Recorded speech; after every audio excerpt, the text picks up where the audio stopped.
National Catholic Register. This is Register Radio, bringing light and clarity to the news and topics that affect your life. A ceasefire began January 19th between Israel and the terrorist group Hamas in Gaza after 15 months of fighting. We bring you analysis of the latest developments in this tenuously calm moment in the Middle East. Then we discuss the historical highlights of President Donald J. Trump's first week back at the White House. And finally, we remember the anniversary of Roe v. Wade as we reflect on the ongoing quest to change hearts and laws in favor of unborn human life. I'm Jeanette DeMello, host of Register Radio. I'm joined by Matthew Bunson, my co-host of Register Radio, and EWTN News' vice president and editorial director. There's so much news to discuss this week. For many months, there's been talk of a ceasefire in Gaza, and this week that's finally happened. We have with us Alberto Fernandez, a former U.S. diplomat and a contributor to EWTN News. Alberto, it is so great to have you back. Thank you. It's a real pleasure to be on with you. So you wrote an article for the Register this week, the beginning of the week. It's titled, "In the Middle East, Many Truces, But Little Peace." Can you describe the fragility of this moment in that region right now? Yes. We're coming out of, obviously, more than a year of war. We've seen in the short term, late last year, a ceasefire in Lebanon, and of course this week, this past Sunday, a ceasefire in Gaza. So there's some progress. The guns have stopped for now. Suffering people are getting some support and some help, but it's all very, very tenuous. Politically, militarily, security-wise, there's nothing that's ended. It's basically a pause that many people, many diplomats and others are going to try to make permanent or extend, but we're in early days, both in Lebanon and in Gaza. That's right, and you also spoke of Syria in that same article, and there are Christians in each of these places. How are they faring right now? Well, I mean, they're hopeful in the sense that there's a momentary respite in all three places. There's a terrible civil war in Syria has ended, and there's the Assad regime has fallen, but Christians are very concerned about the future, concerned about what kind of rule they're going to be living under. They're hopeful, but also maybe a bit skeptical.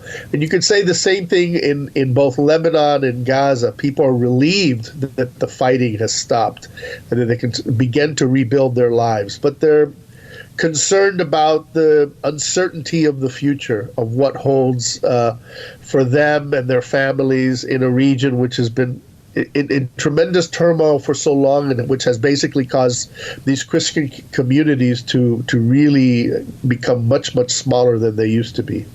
Absolutely, and I think you ended your piece at the Register at ncregister.com talking about Pope Francis's Jubilee year and the fact that it's based on hope. And I think that we have to take that hope and apply that Christian virtue there in the Middle East as well, especially with our prayers. Thank you so much for always covering this for us. Thank you. We're going to turn now to President Trump's return to the White House. Matthew and Shannon are there in the Washington, D.C. studio. Peter Laffin joins us by phone. Matthew, I want to bring you in now. Yeah, absolutely. Well, you're also absolutely correct that President Trump, what we're calling, I know at the Register 2.0, 45th and 47th president, he hit the ground running. And Shannon, I know that we're dedicating the print edition coming up for January 26th to this very topic, right? Yes, and Peter Laffin, who's joining us, contributed a lot of information there, really breaking down some things that Catholics in particular can expect from this new Trump administration. But Peter, on the heels of that, I was rereading a piece that you wrote back on July 19th, History in a Blink, 3 weeks that shook politics in the U.S., This feels like 9 years ago, but briefly, at that time, your 3 weeks at that point started with really just disinterest in the campaign, a rematch between Trump and Biden, and then all of a sudden things started happening. So those 3 weeks that you mentioned included Biden's disastrous debate performance, the GOP altering its abortion plank, the assassination attempt on Donald Trump, and the selection of J.D. Vance as Trump's running mate. Biden hadn't even got out of the race yet. That piece, Peter, if you remember, included the saying that there are decades where nothing happens and there are weeks when decades happen. So, but we're living through one of those weeks right now with Trump. What are some of your takeaways from this busy week? Yeah, that's right. And it's interesting reflecting on that time in the summer. It really was the Joe Biden disastrous debate performance. It seemed like this news accelerant. And it feels like we've been in an accelerated news cycle ever since, with so much change, so much forward movement. The first week of Trump's administration has been one of those times where one of those weeks where decades happen. And we're all feeling the shock and awe of that right now. We're all absorbing all of these changes that are coming so rapidly. For me, though, what stands out, I think there are two issues that stand out from Trump's first week, where we're stepping into a new territory where things are going to change so fast. It's going to be very important for journalists, especially good Catholic journalists, to keep up. And the first is immigration. We've seen some sweeping executive orders signed by President Trump regarding immigration. And for Catholics, we're really stepping into the dark here. We don't know. It's difficult to say, perhaps more difficult than ever on this issue, to say for certain which policies Trump is proposing or that he signed through executive orders are in accord with the moral guidelines set out by our church and which ones aren't. We know, for instance, he signed an executive order striking down birthright citizenship, where he's probably going to do something along the lines of not allowing Social Security numbers to be issued to children who are born in the United States so that they can't get automatic citizenship. We know, for instance, the Catholic Church, the USCCB, has a specific teaching on that, and that right now the Trump administration is not in accord with those policies. But for the rest of it, how the rest of it goes, it's really hard to say. There's so many conflicting interests. There are truly innocent people, including children, who are enmeshed with criminals. And we're going to have to do the incredibly hard work of picking out the wheat from the chaff, as it were. And we're going to have to rely on our church officials to help guide us, teach us, what are we doing here that is morally illicit and what isn't. And so that's one area where we're just in a brand new world. And the other is with the strike down of DEI. Donald Trump has signed an executive order that is removing diversity, equity, and inclusion programs throughout the federal government. And just today we learned that many thousands of government workers tried to sign into meetings, tried to show up at work, and there's nothing there. And that's another area we just don't know. We don't know what this looks like. It's all brand new. So those are the two big ones for me for history so far this week. Yeah, Peter, you mentioned the U.S. bishops, and a lot of people are looking to them to provide some guidance as to this flurry of executive orders. Can you talk a little bit more? Because I think some observers were surprised at how swiftly the bishops were responding to the executive orders after some questions as to how aggressive they were going to be with this new administration. Yeah, one of the benefits of having somebody like Donald Trump as president is that he's been telegraphing this for a long time. This is exactly what Trump campaigned on. He said on day one, remember obviously the famous line he gave, which was totally misused by the mainstream media, that he was going to be a dictator on day one. But what he always meant by that was he was going to sign a flurry of executive orders on the first day and the first week. And so it seems that the USCCB has given this some thought, and they knew which issues coming in and which they were going to ignore and which they were going to act on, which they were going to comment on. And three specific areas where they want to at least begin the process of communicating to the American public, communicating to American Catholics, the moral, the moral guidelines from these things. You have immigration, which I just mentioned a minute ago. You have the environment. Trump has signed an executive order to drill, baby, drill. And you're taking care of our environment, obviously. It's a very high priority of this church under Pope Francis. And the third is the death penalty, where Donald Trump has signaled he's much more in favor of it than Joe Biden has been. And so in these three areas, the USCCB has come out in strong opposition to President Trump. And we're just going to have to see how that goes in the months and years ahead. Yeah, Peter, to follow up on that, obviously issues like the death penalty and immigration fall within certainly Catholic social teaching and Catholic moral teaching on prudential judgments. And yet we also recognize abortion as an intrinsic evil. What steps do you see coming in the short term with this administration on the issue of abortion, given the fact that he did sidestep or attempt to nuance his position on this? This is another area where there's still so much is shrouded in darkness. It's difficult to say exactly what Donald Trump's position on abortion is. We got some clues early on, though.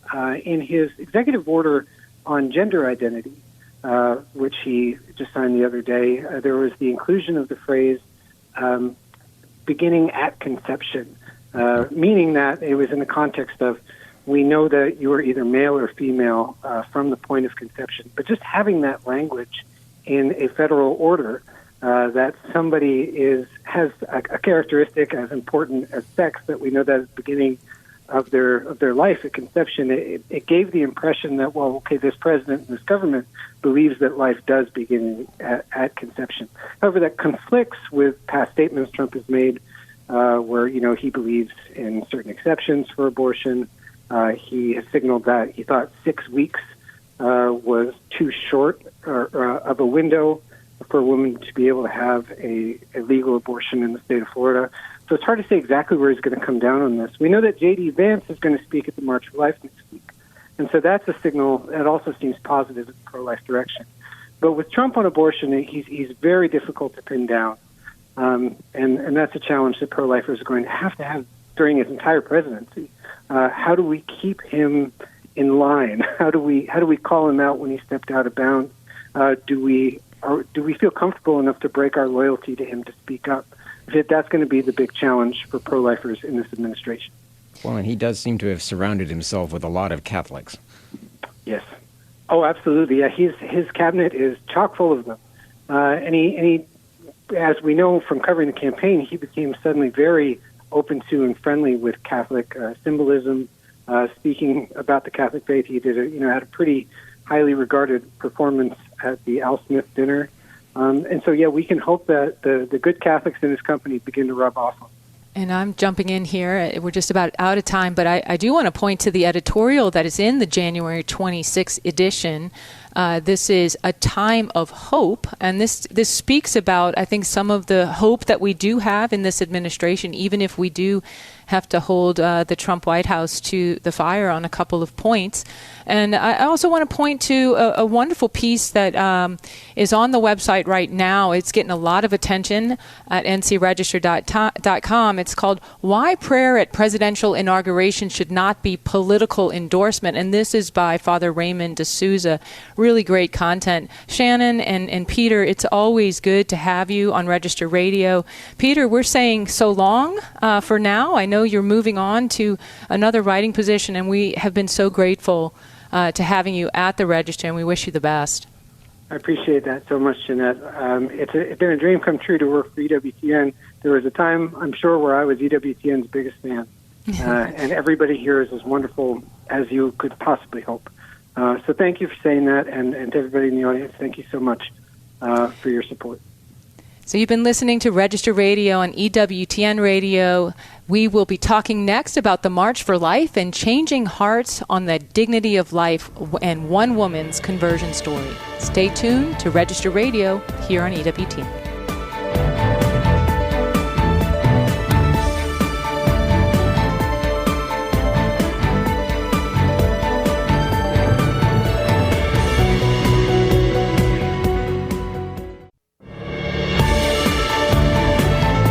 Let's return to Register Radio on EWTN.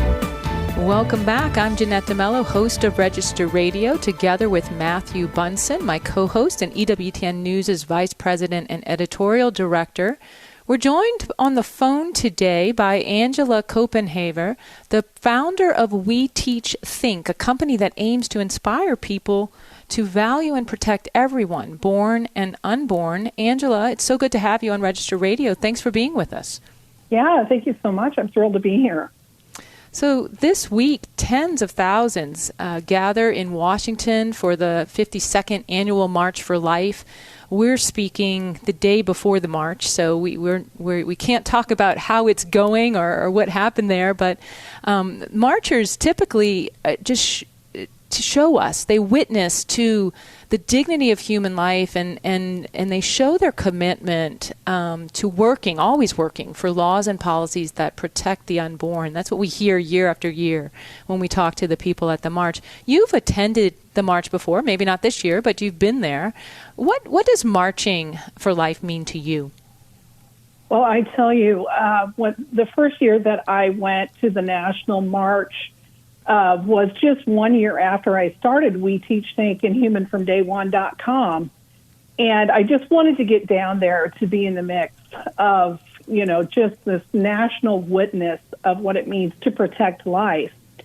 And it was just absolutely awe-inspiring, seeing all of the young people down there saying, we are the pro-life generation. There were hundreds of thousands of people. So when you stood at one point during the march and you looked down the street, it was just solid people as far as you could see. And then you turn your head the other direction, solid people as far as you could see. And sometimes I think as pro-life people, we feel like we're on an island and there's nobody else that thinks the same way that we do, or that we're the minority. And when you're in that environment and you see hundreds of thousands of pro-life people really proclaiming that life is valuable at all stages, it's just awe-inspiring. Yeah, you're a convert to Catholicism, but you're also a convert to the pro-life movement. I know for a good part of your life you staunchly supported abortion. What changed your mind, or perhaps we could say your heart? Yeah, well, it's a very interesting story, and thank goodness that God is so patient, because even though my Catholic conversion was very profound and led me to actually go work at Spirit Catholic Radio, an EWTN affiliate in Nebraska, it didn't really make me pro-life. It just kind of moved me to the middle. So prior to becoming Catholic, I was very much a pro-choice person. I did not work for Planned Parenthood. I did volunteer for them over a number of years, and I certainly was a donor of theirs. So when I became Catholic, those two things did not go together. But there was a period when a volunteer brought me the 40 Days for Life book to read. And, when she handed me the book, I was like, oh, thank you so much for bringing me this book to read. I really love to read. But in my brain, I was saying, I totally don't want to read this because I'm just ignoring this topic now. I'm just going to focus on evangelization. But God had a different plan. So when I got to chapter 33 of that book, it was called Take It Personal. It was about a grandmother whose granddaughter was scheduled for an abortion at the facility in Helena, Montana. And it was over a period of years when I actually lived in Montana that I was volunteering for Planned Parenthood of Montana. So when the title was Take It Personal, I say to audiences all the time now, it should be titled Take It Personal, Angela, because I just had a real meltdown, honestly, when I read that, and thought to myself, oh my gosh, what have I done with my poor example, and who have I led away from Christ with not only my actions, but my money? And what do I do now? So that was the first instance when I, had my first pro-life inkling that I needed to do something different. Absolutely. And you have done something different. The way that you and I got in touch was that one of the Register's writers, Patty Armstrong, has written for us for a very long time, wrote a piece profiling your work. I loved the title that was on that piece because I think it's very appropriate for this moment in our country. And it's titled Meeting in the Middle on Abortion, Proclaiming the Pro-Life Message to Receptive Hearts. And this is about the work that you are doing now. Can you share with us how you reach men and women who maybe call themselves pro-choice or are just in the middle on the abortion issue? Right. And, the estimates that we've done is approximately 59% of the United States population counts themselves in that. They're the people that say things like, I don't believe in abortion personally, but who am I to tell somebody else what they can and cannot do? So they're a good majority. And when I started doing the research, I found that a lot of pro-life dollars are being spent on what we call abortion-determined individuals, people that are actively seeking an abortion. And that's a very important thing. We need to do that. We need to continue to support that kind of work. But I found that there really was not a lot of activity trying to convert those middle-minded people to what I call pro-life market share. I spent the majority of my secular life working for a very large transportation company and in sales and marketing. And, I was always teaching that you need to not only maintain your current customer base, but you have to spend time, money, and energy in your potential customer base. And if you don't, your competition will. And that's what's been happening over the past 50 years, is that the pro-abortion marketing machine is very good at marketing their product to that middle-minded group.